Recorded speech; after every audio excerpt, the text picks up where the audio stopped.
Hey, Jeff Everage here, EO member for 7 years and Wim Hof instructor. We just finished an amazing workshop where we did the Wim Hof method, breathing mindset, and ice baths. What's really interesting around Wim Hof method overall is it brings down inflammations. Belly, chest, head, letting go. You're in charge now. This is your experience. Roll over and you can do as many push-ups as you can, or plank or whatever.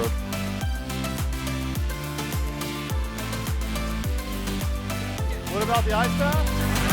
What about the ice bath? Right?